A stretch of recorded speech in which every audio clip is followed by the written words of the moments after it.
2 pi into under root L upon g या टॉपिकवर base आपण प्रॉब्लेम घेतले, म्हणजेच problem based on practical simple pendulum. हा time period of practical simple पेंडुलमचा फॉर्म्युला आहे. या बेसिसवर आपण मागच्या लेक्चरला प्रॉब्लेम घेतले. आज सुद्धा आपल्याला टाइम पिरियडचे प्रॉब्लेम सॉल्व्ह करायचे आहे.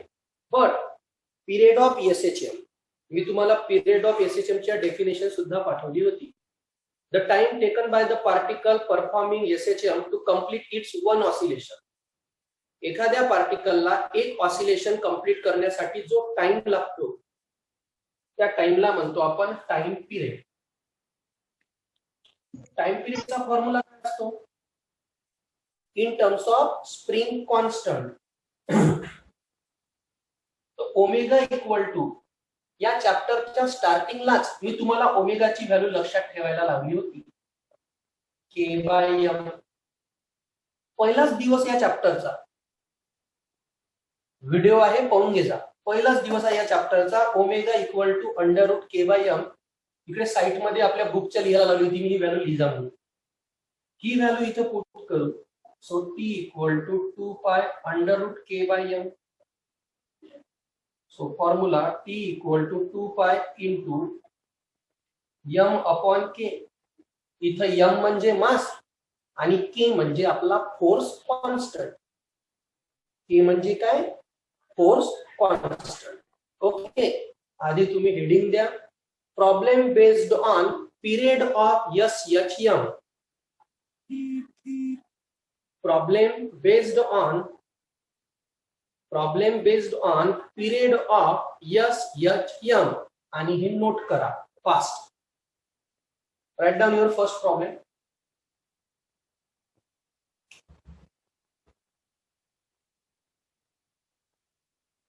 What is the weight of body?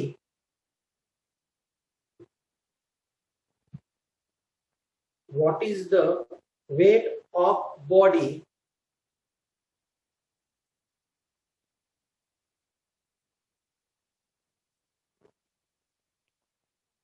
if it can be suspended from the spring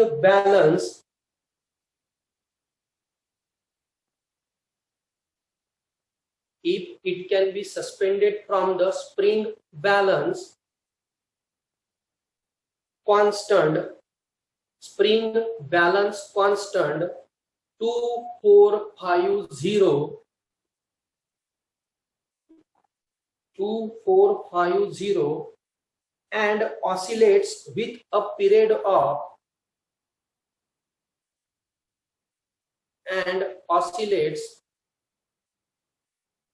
a period of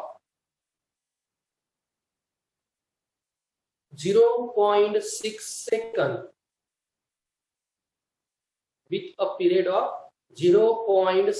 second. जेव्हाही विद्यार्थी मित्रांनो तुम्हाला मास, स्प्रिंग कॉन्स्टंट या प्रकारच्या व्हॅल्यू येणार, म्हणजे मास स्पेशली, तेव्हा तुम्हाला T equal to 2 pi under root M upon K हाच फॉर्म्युला यूज करावा लागणार. जेव्हा तुम्हाला प्रॉब्लेम मध्ये लेंथ येणार, लेंथ, तेव्हा T equal to 2 pi under root L upon g. म्हणजे आपण जे काल प्रॉब्लेम घेतले होते, त्यासाठी टाइम पिरियडच्या फॉर्म्युल्यामध्ये लेंथ होती. आज जो आपला टाइम पिरियडचा फॉर्म्युला आहे यामध्ये मास आहे. बघा, given data. Sir question repeat करा ना. Of body if it can be suspended from spring balance constant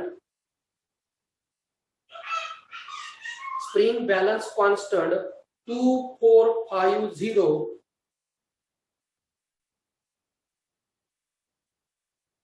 and oscillates with a period of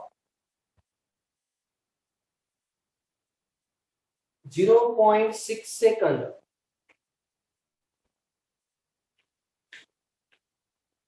spring constant म्हणजे k 2450. Time period 0.6 second. To find काय म्हटलंय आपल्याला? Weight. Weight. Okay, solution. Weight find out करण्यासाठी आधी mass find out करावे लागणार, कारण weight म्हणजेच mg होते. m कुठं भेटणार? टाइम पिरियडच्या फॉर्म्युल्यामध्ये. तो वेट फाइंड आउट करण्यासाठी आधी m फाइंड आउट करू. So t equal to twice pi into under root m upon k, squaring both side.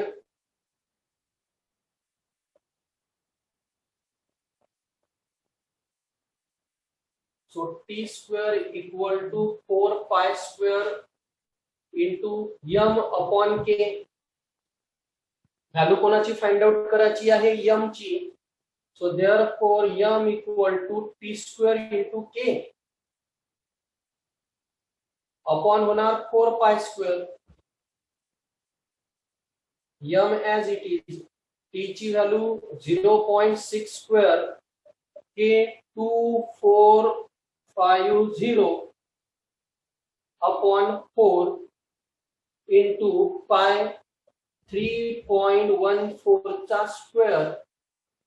m as it is 0.6 म्हणजे 0.36, 6 चा square 36 into 2450 upon 4 into total किती digit आहे या? 3 डिजिटचा जर square काढायचा असला तर आधी 2 डिजिट घ्यावे लागते. स्क्वेअरचा टॉपिक शिकवलाय मी, व्हिडिओ टाकला होता, नसन पाहिला तर पाहून घे जा. टोटल किती टर्म आहे? 3 टर्म असल्या तर पहिल्या 2, 31 मध्ये 4 बघा. स्क्वेअरचा टॉपिक काढा, स्क्वेअरचा. 596 किती डिजिट नंतर पॉइंट येणार? इकडे 2 आहे म्हणजे 4 डिजिट नंतर. राईट डाउन दिस फास्ट.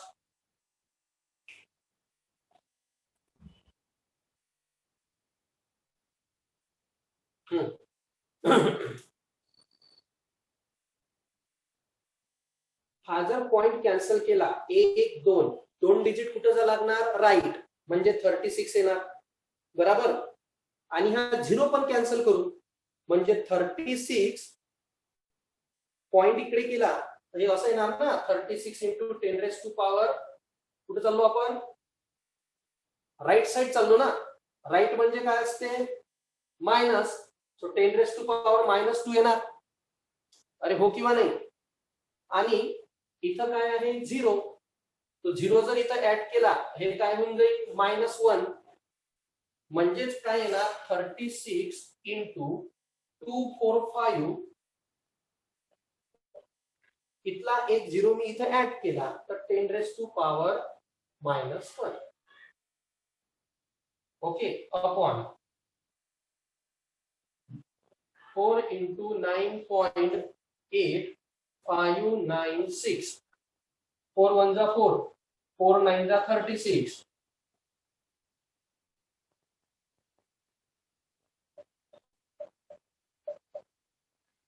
याचा मल्टिप्लाय सांगा रे लवकर.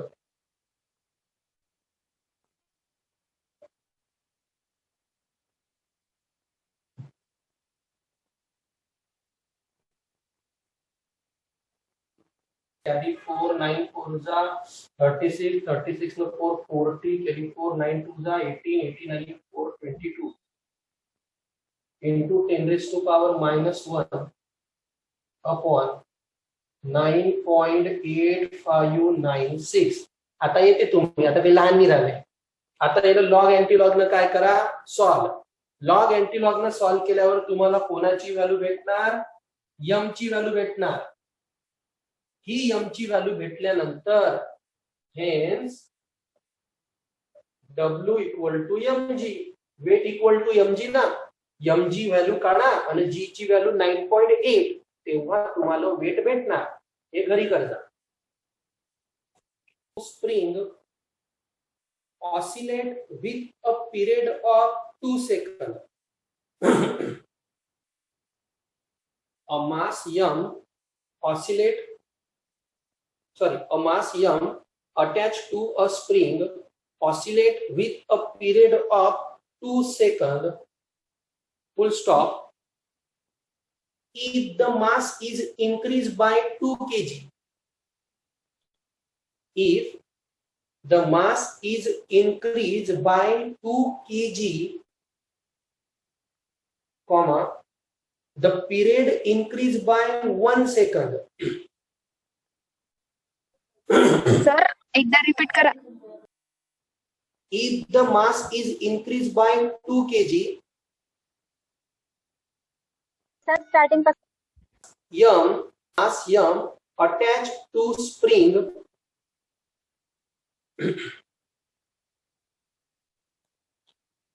oscillate with a period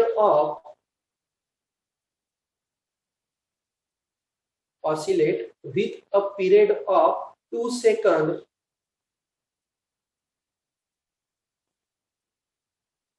full stop.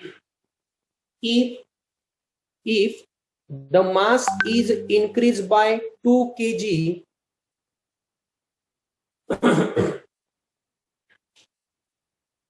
if the mass is increased by 2 kg, the period increased by 1 second.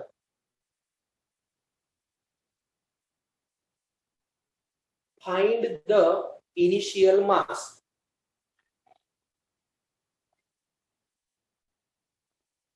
Find the initial mass. एकदम चिल्लर प्रॉब्लेम आहे, लक्ष द्या आता. सेम या टाइपचे प्रॉब्लेम काल केले, बट काल जर काही मतिमंद जर अबसेंट असेल आणि त्यांनी व्हिडिओ तर मी सध्याची टाकूनच नाही राहिलो म्हणा, काल जर काही मतिमंद अबसेंट असेल तर त्याला माहिती नसेल T equal to 2 pi under route L1 upon जी असे वाले प्रॉब्लेम केले आपण. आणि T2 इक्वल टू लिहित होतो 2 pi under root L2 upon g. Relation time period आणि L1 चं होतं कालच्या प्रॉब्लेम मध्ये. आजच्या प्रॉब्लेम मध्ये रिलेशन टाइम पिरियड आणि मासचं म्हटलं आहे फक्त. लिहा, let m1 be the initial mass. Let m1 be the initial mass. जेव्हा मास m1 आहे तेव्हा टाइम पिरियड किती म्हणते 2 सेकंद. जेव्हा मास m1 आहे तेव्हा टाइम पिरियड 2 सेकंद. मग हा जो मास होता यामध्ये 2 kg ऍड केला. या मास मध्ये 2 kg काय केला ऍड, म्हणजे हा झाला m2. याच्यामध्ये 2 kg ऍड केला तर टाइम पिरियड पण कितीने इन्क्रीज झाला म्हणते आपला. पहिले मास m1 तर टाइम पिरियड 2 सेकंद. मग मास जो होता m1 यामध्ये 2 kg ऍड केलं तर टाइम पिरियड 1 न वाढला, म्हणजे पहिले 2 तर आता किती 3. समजलं. व्हॅल्यू काढायची आहे m1 ची. नाव T equal to 2 pi under root m upon k. So T1 m1 equation 1 and T2 equal to 2 pi m2 upon k equation 2.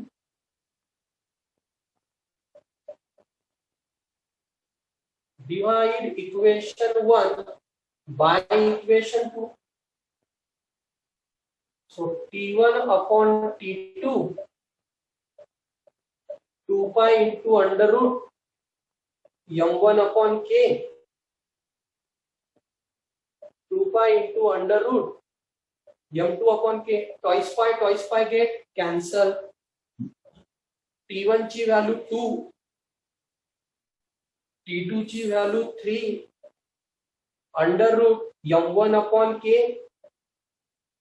upon under root m2 upon k, squaring both side.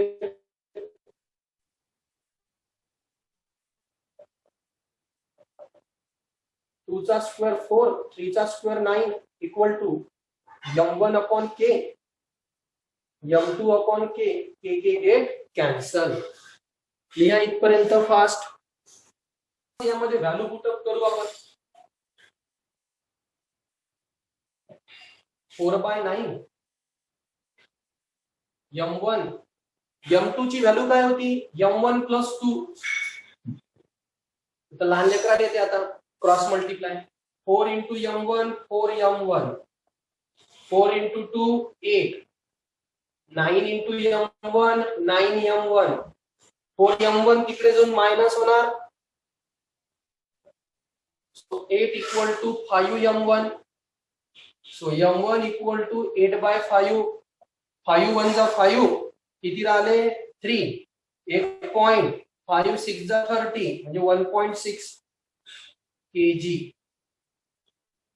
झालं initial weight 1.6 kg